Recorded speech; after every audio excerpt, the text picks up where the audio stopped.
Today's video is in response to a viewer request for a tutorial on the beautiful little Menuet by Paderewski. As always, there's a free set of practice notes linked in the description box below for you, so if you're sitting comfortably, then let's begin. Remember that Paderewski put this into his collection of Humoresques, which is of course meant to be light-hearted. It's in the style of a minuet, but of course much more flamboyant than a traditional minuet might be. This is a glorious short piece, and the word that immediately comes to mind with it is fun. It's the first of a set of 6 Humoresques, and it's in the style of a minuet. It fits nicely into 5 distinct sections, which on the score I have are mostly single pages. There are also lots of repeats, but also lots of repeated material, some identical, some just slightly different. All in all, this means there is less to learn than you might think. Another great thing about this is that it's probably easier to learn than you might immediately expect, yet given some of its features probably sounds much more difficult than it actually is. I think it could also be played on a fairly unforgiving piano, making it ideal for those occasions where friends want us to play something on a piano we just don't know. Let's then look at how we might learn the first section. I'd split it into 2 halves, as we need to think about different things with each one. The first half gives us a nice simple theme built around quarter notes and turns. When we play a turn, of course, we'll play the note itself, the note above, the note itself, the note below, and then turn back to the note itself. We might choose to play this as 5 equal length notes, or perhaps linger ever so slightly longer on the first note to emphasize the melody. We should also note here that Paderewski specifies non-legato. I would apply this to the entire piece except for anything that is covered with a phrase mark, which I'd play legato. When first starting to learn something, I always like to break it down into the very smallest reasonable size snippets to help me focus. For this first phrase, I break it down as shown here. We can then use a technique I call cycling to practice it. Cycling is basically where we repeat each tiny snippet a few times, focusing really closely on it, then we cycle to the next one. For the first few, assuming you're okay with the turn, then there should be no specific challenge. However, we do have a situation in the 4th where we might need to shift hand position in both hands. So here you might find yourself naturally devoting more time to just this one snippet than the others. This is essentially why I always like to start off with probably smaller than I might think necessary, as there can often be a little tricky spot that we might just keep fluffing our way through rather than sorting it out. We can then start combining these in groups of 2, groups of 3, etc. I'd advise not rushing this, as this theme comes back a few times, and so if we really nail it here now, then it can only help us later. If we look at the second half, we have a slightly different challenge, namely that there are fairly big jumps. Luckily, we only need to jump to either a D or a G, and even though this is a fairly lively piece, we do have plenty of time to do it. Indeed, for the jump to the lower D, Paderewski has even been very kind to us, giving us a quarter note rest in the left hand to give us that little bit extra time. So let's use the same cycling approach so that we can work on each individual jump in isolation. There are lots of different views on how to practice jumps. Mine follows William Westney's advice in his book, The Perfect Wrong Note. We can think of this as simply target practice. If we were playing darts, for example, then you can't throw slowly. You have to take aim and then go for it. And we can use a similar approach here. However, let's make sure that we use the full time available for us as we project ourselves from one point to another. Where we have the quarter note rest in the left hand, let's use that entire quarter note to make our position change. Even where there is no quarter note rest, these are not lightning speed jumps, so let's use the time we have. Let's first identify the notes we want to use for our target practice. We'll use a very limited number so that we can easily memorize them, at least in the short term for target practice. We don't want to need to look back and forth at the score here. We then start to practice at around the tempo we want to have in performance. As we initially do this, we let our hand stay wherever it lands and we look at it closely. How accurate were we? Did we jump too far? Not far enough? If we were landing on a chord, did we get all the notes or only some of them? Take a mental note of all of these things, recalibrate and try again. At first this might sound terrible. However, my experience is that we can quickly learn to judge an individual jump quite accurately. It might well take a few days patient work, but we must resist the temptation to move on. There is no point making an adjustment once we've landed, as we won't be able to do this when we play. We'll either hit it or we'll miss it. You might try each of these 10 times, or perhaps do each one for a minute or so, and then cycle on to the next one and repeat the process. We then keep going in this same manner until we've got to the end of this part. Once we're starting to feel good about each individual jump, let's start adding them together. There are lots of ways to do it, as I've shown here. You might choose to do each stage or skip one. All depends on how reliably you find you can do it. We decide up front and then cycle through. An interesting way to do this now is to set ourselves a target of hits. So we might say decide once we've hit our target 3 times in a row, we move on to the next. By keeping the material we use fairly limited here, we're increasing the likelihood of being able to hit 3 times in a row. If we were trying to do the entire segment, we might initially find we never managed to get 3 times in a row. Keep building this out gradually, adding jumps progressively. This material repeats 3 times in the piece, so extra time working at this level of detail spent here will pay dividends as we move forward. Before we know where we are, we'll have the entire segment under control.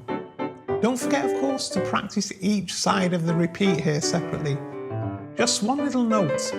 We can see we have a G major chord spanning a 10th, which Paderewski highlights to roll. However, on the other side of the repeat, we have an E minor chord spanning a 10th, which he doesn't specify as rolled. My hands don't really usually get more than a 9th, so if I want to play a crisp, unrolled sound, I can't play the chord as written, so would need to omit the top note or replace it with an octave. However, if I want the entire chord, then I do need to roll it. Personally, I think either solution is okay if we physically can't do what's on the page. Now let's look at the next section. This I'd be inclined to split into 4 for practice purposes, as each is slightly different. As you can see, the 4th is actually the same as we covered in our first section, aside the very last couple of measures. So let's look at the first little segment. We can see here that attention moves to the left hand. We start off with a set of runs and legato phrase mark, which are then repeated in octaves where there is no phrase mark present. If you listen to Paderewski play this piece, you can hear he plays the octaves quite detached, so we don't need to worry about trying to connect them. And this fits with the non-legato principle I mentioned at the beginning. For the initial left-hand runs, a good fingering will take care of that for us. I simply thought of it in terms of where I would use my thumb to bring my hand comfortably into position for the notes that follow. For the octaves, I personally use 1/5 all the time. Some might find it easier to alternate between 1/5 and 1/4. Experiment for yourself with this. In terms of the octaves themselves, the critical thing is to ensure there's no build-up of tension. A good technique to think about is the butterfly wrist, where we sort of flap at the wrist whilst we play. Another thing to consider is the idea of moving in and out of the keys as we might do with repeated octaves. Neither of these movements needs to be exaggerated, although we might initially exaggerate whilst under tempo just to get used to the sensation. We can also use rhythms here. This is a good way of practicing some notes fast while others slow. In terms of practicing, I would still use cycling, however I do it somewhat differently here. Many of us will find octaves difficult or at least not easy. Therefore, spending too long on just one set of octaves is highly likely to lead to tension. Therefore, I'd cycle using combinations of the single note runs and the octaves themselves so that we're always building in rest periods, if you like, for our left hand. Of course, we can introduce other rhythmic variants here before eventually moving on to the as written version. So for example, I might cycle the first part like this, then the corresponding octave portion in the same way.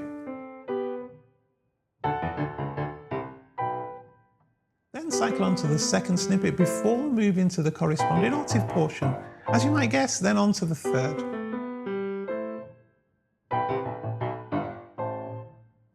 You might alternatively opt to cycle small parts of the octave with the entire single note run section. Again, don't rush this process. If you are confident with octaves, then of course you'll do this relatively quickly. If not, then it might well take a good deal longer.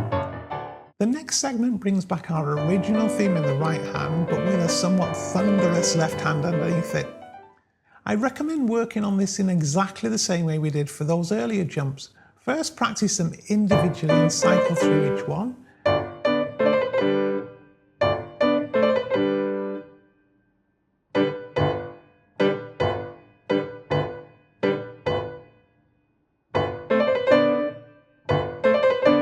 Then start adding them together gradually.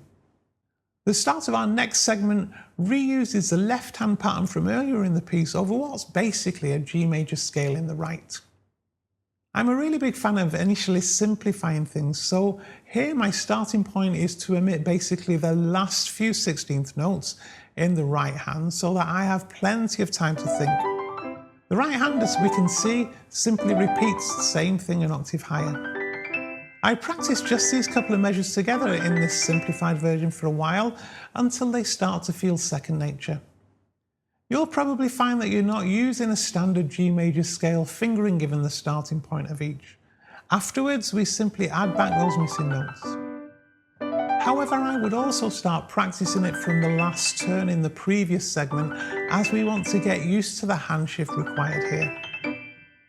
The next measure has a fast run and marked rapidamente. However, when we look carefully at it, it's just the same pattern of notes repeated 4 times and finished off with a G major arpeggio. Note the way it's marked for the right hand to pick up the last D in the arpeggio. Here, fingering and position shifts are key. It's important to work out how we need to move so we can practice this. For example, to go from 2 to 4 on adjacent keys means we'll need to adjust the position of our hand. Equally, to ensure we don't get tied up between the black keys, we want our fingers 2, 3 and 4 to be directly over the white key area, which of course means that the thumb will be off the edge. Thus, we need to ensure we also move in at some point to bring the thumb back into position. We can also use tiny wrist circles. To work things like this out, we can start by trying to play this fast and working out where it falls down. Test out just a couple of groups initially for this problem-solving step. Then, when we actually start to practice, we're incorporating both the notes and also the movements. Rhythms are a great way to work on passages like this, varying so that different notes are used as the pause point. We can also practice in groups of 2 sets initially before trying to build out. I found the fingering given in the score can work quite well, but equally we might start each group with the thumb. Don't be afraid to experiment for yourself to see which feels better. The last part of this section is of course free, in that we've already worked on it. Our next section is a sort of bridge. There are jumps here, but nothing like as big as those we worked on earlier. Nonetheless, when needing to jump, I personally find I can't be needing to look up at the music all the time. I'd be inclined initially to practice this in 4 segments. In our first segment, to help my memory, I noticed we start by jumping to a G major chord in first inversion and then to a C minor chord in root position. We get the same when jumping to the F major and jumping to the B major. In contrast, in the next segment, we have a G7th chord in root position followed by a C minor chord in second inversion. Equally, the F7th chord that follows is in root position, followed by a B flat in second inversion. So as we start to cycle through each of these jumps, let's keep reminding ourselves of this so our muscle memory becomes supported by an intellectual memory too. Something to note in the second segment is that we have a couple of long notes to be held in the right hand. Given we'll likely be changing pedal here, then we will need to hold on to these. However, don't necessarily worry about the legato side, as the pedal will join the rest of the notes for us. Our final 2 segments have very long trills in the right hand, so let's have a little think about these. If we want to manage a long trill, the simplest way of doing this is to use strong fingers and support them with rotation. Thus, I wouldn't try to do them with 4 and 5, but with say 1 and 3 or maybe 1 and 4. Equally, allow the hand to move slightly in and out or up and down whilst executing the trill. You might want to experiment initially with this by just practicing the right hand trill alone. However, I'd not spend too long doing this. Think of the right hand part as just working out how to approach it. The real practice starts when we introduce the left hand. So to help us, again I'd simplify the left hand initially by removing the 8th notes. This frees up some brain power to give us a little extra focus on the right hand at first. I'd also cycle through here in 3 groups.